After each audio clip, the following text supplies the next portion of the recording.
Este é mais um momento para explicação da palavra de Deus. O texto base para a nossa reflexão está no Evangelho de Mateus, capítulo 17. E o tema central para este capítulo é Jesus se apresenta como natureza divina.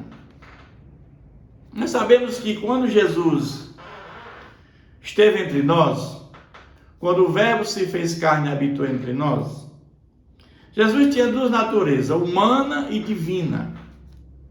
Todos conheceram Jesus como natureza humana. Jesus comia com as pessoas, Jesus teve fome, teve sede, Jesus chorou. Isso é natureza humana. Mas Jesus, em determinado momento, ele pega 3 dos seus discípulos, seus apóstolos, e vai até o monte. E lá ele se transfigurou. O que é que isso quer dizer, a transfiguração de Jesus? Jesus ali revela a sua natureza divina para aqueles apóstolos, porque as suas vestes se tornaram brancas e o seu rosto resplandecia como o sol. Jesus aqui está mostrando como é Jesus num corpo glorificado. É como ele habita lá no céu, ao lado de Deus Pai. Jesus, ele lá no céu, ele está num corpo glorificado, como diz a palavra de Deus, que a ele é a própria luz para iluminar. E as suas vestes são brancas. E é isso que aparece lá na transfiguração, Moisés e Elias.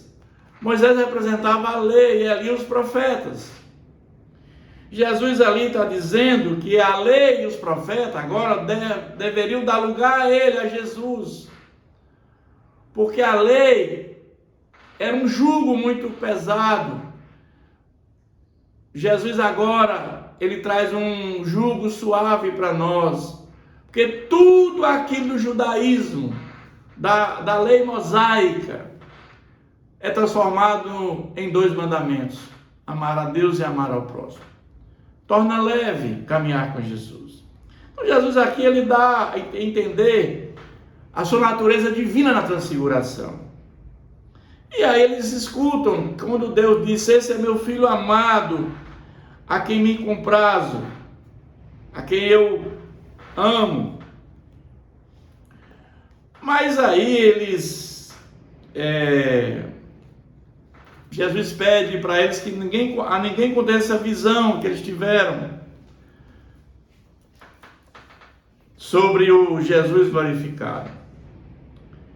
Mas os discípulos interrogaram por que dizem os escribas e fariseus que é preciso primeiro Elias vir primeiro. De fato, Elias virá restaurar todas essas coisas, Jesus falou para eles. Mas Elias já veio e eles não o reconheceram.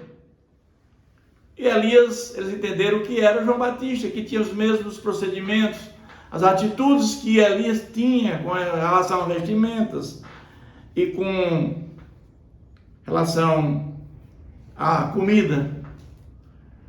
Mas Jesus desce lá da transfiguração, do monte. O restante dos apóstolos ficaram embaixo, no pé do monte. E quando Jesus desce, ele, junto à multidão, aproximou-se um homem, ajoelhou-se e pede para que ele cure o seu filho, que é lunático, que muitas vezes cai no fogo ou na água. E ele diz que apresentou esse pedido aos seus discípulos, aos que ficaram no pé do monte, e eles não puderam curá-lo. Jesus reclama: ó geração incrédula, perversa, até quando estarei com vocês? Até quando vos sofrerei? Trazer aqui o menino.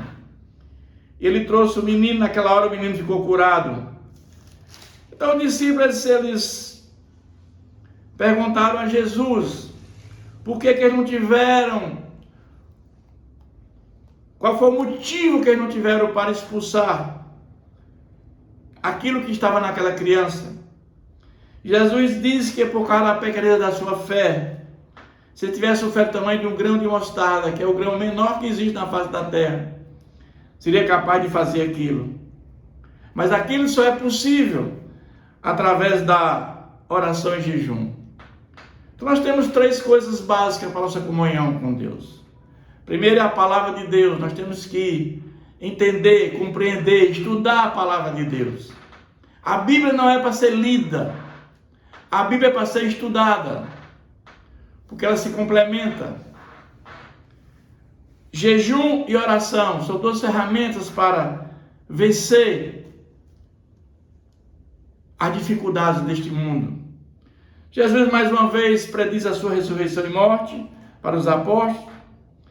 E Jesus ele se dirige a Cafarnaum e lá Pedro, aqueles que cobravam impostos, e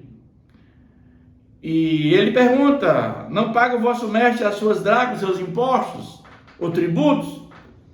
E ele pergunta a Pedro: quem deve pagar são os filhos ou são os estranhos? E Pedro diz: olha, os filhos estão isentos. Mas mesmo assim Jesus ele faz questão de pagar.